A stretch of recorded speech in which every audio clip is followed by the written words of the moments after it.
အားလုံးပဲမင်္ဂလာပါကျွန်တော်ကတော့ True Speaker ဖြစ်ပါတယ်အဲ့တော့ကျွန်တော်တို့အဆုံးမတတ်နိုင်တဲ့ Israel နဲ့ Iran ရဲ့စစ်ပွဲပေါ့ကျွန်တော်အတန်ကိုတော့နည်းနည်းလေးသိခံပြီးနားထောင်ပေးကြပါကျွန်တော်လည်းနေမကောင်းဖြစ်နေတယ်ဆိုတော့ဒီကြားထဲမှာသတင်းမတင်ဖြစ်ဘူးအဲ့တော့ကျွန်တော်တို့အဆုံးမတတ်နိုင်တဲ့ Israel နဲ့ Iran ရဲ့စစ်ပွဲပါအမေရိကနဲ့အနောက်ယူရိုအုပ်စုရဲ့ဝက်ဖဲက Israel ဖြစ်တယ်ဆိုတာတကဘာလုံးကအခုဆိုရင်ပို့ပြီးတော့ထင်ထင်ရှားရှားနဲ့သိလာကြပါပြီထိုနည်းတူစွာပဲကျွန်တော်တို့ရုရှားတို့တရုတ်တို့ရဲ့ဝက်ဖဲကလည်းမြောက်ကိုရီးယားဖြစ်ပါတယ်ကျွန်တော်သတင်းပြောနေတဲ့21ရက်နေ့မနက်ပိုင်း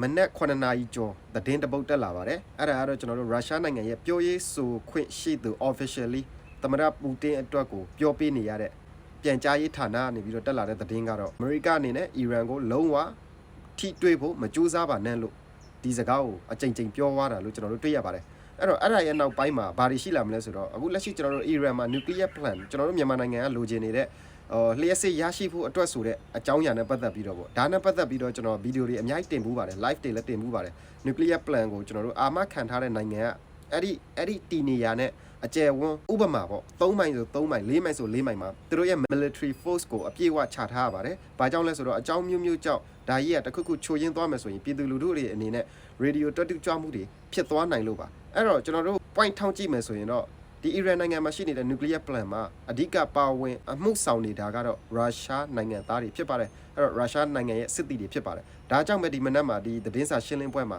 clearly announce လုပ်ခဲ့ပါတယ်။လုံးဝထိတွေ့ဖို့မကြိုးစားပါနဲ့လုံးဝdo not touch nuclear power plant ဆိုပြီးတော့ပြောသွားပါတယ်အဲ့တော့ဒါနဲ့ပတ်သက်ပြီးတော့ကျွန်တော်တို့ကစိုးရိမ်စရာအခြေအနေထက်ကိုပို့ပြီးတော့မြင့်တက်လာပါပြီအဲ့တော့လက်ရှိကျွန်တော်တို့ဖြစ်နေတဲ့ခင်းချင်းတွေထဲမှာအမေရိကနဲ့နောက်အုပ်စုတွေက Israel ကိုကွက်ဖဲတစ်ချက်အနေနဲ့အသုံးချနေခဲ့တာကြားပါပြီဒီနေ့ဒီအချိန်မှာတော့ကမ္ဘာပြည်သူအကုန်လုံးကလည်းဒါကိုထင်ထင်ရှားရှားနဲ့သိမြင်လာခဲ့ကြပါပြီဒါပေမဲ့ကျွန်တော်တို့ရုရှားတို့ဒီတရုတ်တို့ရဲ့ကွက်ဖဲတစ်ချက်အနေနဲ့မြောက်ကိုရီးယားဆိုတာကိုအကြမ်းဖျင်းသိထားပေမဲ့မြောက်ကိုရီးယားဘက်ကလည်းပေါ်ထင်နဲ့ဒါကိုလှုပ်ရှားနေတာမတွေ့သလိုတခြားဘယ်နိုင်ငံကိုမှလည်းဒါဒုက္ခပေးနေတာမတွေ့တဲ့အတွက်နဲ့ပေါ့ကျွန်တော်တို့ကမ္ဘာသတင်းတွေထဲမှာတော့ဒါပျောက်ချနေပါတယ်အဲ့တော့လူတိုင်းအားလုံးသိကြတဲ့အတိုင်းပဲနျူကလ িয়ার နဲ့ပတ်သက်လာပြီဆိုရင်အမေရိကဘက်ကတစ်လုံးပြည့်ငါမင်းတို့10လုံးပြည့်မယ်ဆိုပြီးတော့ကြွေးကြော်နေတဲ့မြောက်ကိုရီးယားမှာနျူကလ িয়ার ရှိပါတယ်လို့ကမ္ဘာကိုအတွင်းအခါအော်နေပေမဲ့လည်းဘယ်သူမှအရေးယူမှုမရှိတာကိုတော့စဉ်းစားစရာဖြစ်ပါတယ်အဲ့တော့ဒါကိုကျွန်တော်တို့ကကြည့်ချင်းအဖြစ်အင်အားပါဝါဘလောက်အရေးကြီးလဲဆိုတာကိုတွေးမြင်ဖို့လိုပါတယ်အဲ့တော့ဒီနေ့ဒီအချိန်မှာသမ္မတပူတင်ရဲ့ပြောရေးဆိုခွင့်ရှိသူပြန်ကြားရေးကနေပြီးသတင်းထုတ်ပြန်ပြီးသိမကြခင်မှာပဲမြောက်ကိုရီးယားဘက်ကနေပြီး statement တစ်စောင်ထွက်လာပါတယ် officially ထွက်လာတာဖြစ်ပါတယ်အဲ့ဒီ statement မှာတော့အမေရိကန်နဲ့ Israel အနေနဲ့ရက်တင်ဖို့လိုပြီးသို့မဟုတ်ရင်ငါတို့ဒီစစ်ပွဲထဲကို officially ငါတို့ဝင်ပါလာရလိမ့်မယ်ဆိုတဲ့ statement ထွက်လာပါတယ်မှန်ပါတယ်ဗျအဲ့တော့ကျွန်တော်တို့အမေရိကထောက်ခံသူတွေအနေနဲ့ကျွန်တော်တို့လည်းမုန်းကြပါလိမ့်မယ်အဲ့တော့အမေရိကအနေနဲ့ဒီမြောက်ကိုရီးယားကိုကင်တွယ်လို့မနိုင်ဘူးလားဆိုတဲ့မေးခွန်းနိုင်တာပေါ့ဗျာအမေရိကမှာ nuclear ဘုံပေါင်းကို9000ကျော်ရှိပါတယ်မနိုင်ဘူးလားဆိုနိုင်တာပေါ့ဒါပေမဲ့တခုတော့ရှိပါတယ်အဲ့တော့တကယ်လို့အမေရိကဘက်ကတလုံးလွှတ်လိုက်ပြီဆိုရင်ကျွန်တော်တို့ကဘာကြီးကပျက်စီးပြီဆိုတော့လေလူတိုင်းသိတယ်လို့မြောက်ကိုရီးယားဘက်ကတလုံးလွှတ်လိုက်ပြီဆိုရင်လည်းကဘာကြီးကပျက်စီးပါတယ်အဲ့တော့ကျွန်တော်တို့တဦးနဲ့တဦးကတော့ဘုံအလုံးကြီးများတာကိုဒါပနာမမဟုတ်ပါဘူးတဦးနဲ့တဦးကဘယ်သူအရင်တိုက်ခိုက်တာလဲဆိုတာပနာမပါအဲ့တော့ကျွန်တော်တို့တလုံးလှုပ်ပြီဆိုတာနဲ့တခြားနိုင်ငံတွေကဒီပါဝါနိုင်ငံတွေကလည်းချိန်ရွယ်ပြီးသားဖြစ်ပါလိမ့်မယ်အဲ့တော့ကဘာကြီးကပြက်ကိုပျက်စီးမှာပါပြောချင်တဲ့တခုကတော့အမေရိကအနေနဲ့ကျွန်တော်တို့မြောက်ကိုရီးယားကိုထိန်းလို့မရဘူးလားဆိုတော့ရပါတယ်မြောက်ကိုရီးယားကိုအမေရိကထိန်းလို့မရဘူးလားဆိုတော့ရပါတယ်ဒါပေမဲ့ကျွန်တော်တို့အခုလက်ရှိသူတို့လက်ထဲမှာရောက်နေတဲ့ဗြဟ္မဦးခေါင်းဘုံလို့ခေါ်တဲ့ဒီနျူကလ িয়ার လက်နက်တွေကိုဘယ်သူမှထိန်းချုပ်လို့မရပါဘူးဟိုဘက်ကပြင်းဒီဘက်ကပြန်ပြစ်မယ်ဒီဘက်ကပြင်းဟိုဘက်ကပြစ်မယ်ဒါကြောင့်အကွက်ပြဲတွေဖြစ်သွားဖို့ကျွန်တော်တို့ပို့ပြီးတော့မြင်နေရပါတယ်အဲ့တော့ကျွန်တော်တို့ဒါဒီသတင်းတွေထွက်လာပြီးတဲ့နောက်ပိုင်းမှာ20ရက်နေ့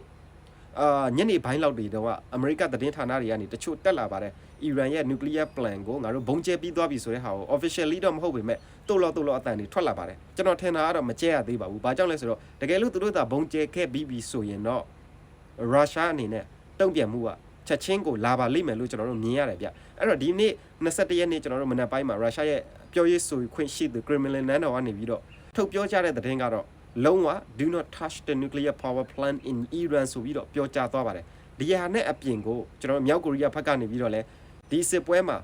တော်တော်လေးကိုလွန်လာပြီမင်းတို့ရဲ့လက်လွန်နေပြီမင်းတို့ရက်တန်းရက်ပါမရက်ဘူးဆိုရင်ငါတို့အနေနဲ့ officially ဝင်ပါမယ်လို့လဲကြိမ်မောင်းပြောဆိုသွားပါသေးတယ်အဲ့တော့ခင်ဗျားတို့ကျွန်တော်တို့ဘယ်သူဘက်ပဲထောက်ခံအမေရိကပဲထောက်ခံရုရှားကိုပဲထောက်ခံခင်ဗျားတို့ကျွန်တော်တို့သိဖို့လိုတာတခုကဒီဘုံလေးတစ်လုံးမှာ atomic ဘုံလို့ခေါ်တဲ့ဒီ nuclear တစ်လုံးဘယ်နိုင်ငံကိုပဲကြကဘာကြီးကပြတ်မှာပါ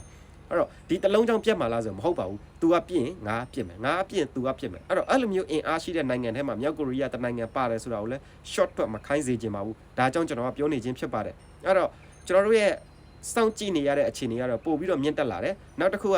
လက်ရှိအမေရိကန်နိုင်ငံမှာပင်တဂွန်ဦးစီးဦးဆောင်လုပ်နေတဲ့ general ပေါင်း800ကျော်ရှိပါတယ်ဟုတ်ပါတယ်ခင်ဗျားတို့ကြားတာမှန်ပါတယ်အဲ့ဒီထဲကမှ resign ပြန်လုပ်သွားတဲ့ general 300ကျော်ရဲ့သတင်းကလည်းတက်လာပါတယ်မှန်ပါတယ်ဗျအမေရိကန်နိုင်ငံထဲမှာလက်ရှိ general ပေါင်းကျွန်တော်တို့800ကျော်ရှိပါတယ်ဒီပင်တဂွန်ဦးစီးဦးဆောင်လုပ်ပြီးတော့နိုင်ငံကို run နေတဲ့ general ကျွန်တော်စစ်ဗိုလ်ချုပ်ကြီးပေါင်းကို800ကျော်ရှိပါတယ်အဲ့ဒီထဲမှာမှ300ကျော်ကနေပြီးတော့ဒီစစ်ပွဲမှာငါတို့မတရားဘူးငါတို့အမေရိကသားတွေနဲ့ဘာမှမဆိုင်ဘူးငါတို့လုံးဝမပါဘူးဆိုပြီးတော့နှုတ်ထွက်စာတင်ထားတာ300ကျော်ရှိနေပါပြီအဲ့တော့ကျွန်တော်တို့ပြည်တွင်းမှာလည်းမငြိမ်မသက်ဖြစ်နေတဲ့အမေရိကအနေနဲ့ Israel စစ်ပွဲမှာဘယ်လိုများရှေ့ဆက်ပြီးတော့ကူညီသွားမလဲဘယ်လိုများရှေ့ဆက်ပြီးတော့အရေးယူသွားမလဲဆိုတော့ကျွန်တော်တို့စောင့်ကြည့်စရာဖြစ်ပါတယ်နောက်တစ်ခုကဒါကဘာသာရေးနဲ့လည်းအများကြီးသက်ဆိုင်နေပါသေးတယ်အဲ့တော့ Christian အများဆုံးယုံကြည်နေတာကတော့ Israel ဒီ Christian ဖြစ်သည် Jesus ကိုယုံကြည်လို့ယုံကြည်နေကြပါတယ်အဲ့တော့မှားပါတယ်အမှန်တကယ်ကတော့ Israel ဒီ Jesus ကိုမယုံကြည်ပါဘူးဒါကိုလည်းခင်ဗျားတို့သေချာသိဖို့လိုပါတယ်အဲ့တော့တမန်ကျမ်းစာတွေမှာပါတာကတော့ Israel ကိုကာကွယ်ရမှာဆိုတာအမှန်တကယ်တမန်ကျမ်းစာတွေမှာပါတဲ့ Israel ဆိုတာလူပုဂ္ဂိုလ် Jacob ရဲ့နာမည်လားဖြစ်ပါတယ်ဒါကိုလည်းကျွန်တော်တို့ကျမ်းစာဖတ်တဲ့လူတွေအများဆုံးသိပါလိမ့်မယ်ကျွန်တော်ကတော့ဗုဒ္ဓဘာသာဝင်တစ်ယောက်ဖြစ်တဲ့အတွက်နဲ့ကျွန်တော်ရဲ့ knowledge ကတော့ deep into the religion ကိုရောက်ချင်မှရောက်ပါလိမ့်မယ်ဒါပေမဲ့ဘာသာဘောင်းဆောင်ရဲ့အချက်လက်တွေကိုကျွန်တော်အမြဲတမ်းလေးလာစီးပူးနေတဲ့လူဖြစ်တဲ့အတွက်နဲ့ကျွန်တော်ပြောတဲ့စကားတော့ကျွန်တော်အာမခံနိုင်ပါတယ်အဲ့တော့ကျွန်တော်တို့လက်ရှိဖြစ်နေတဲ့စစ်ပွဲမှာ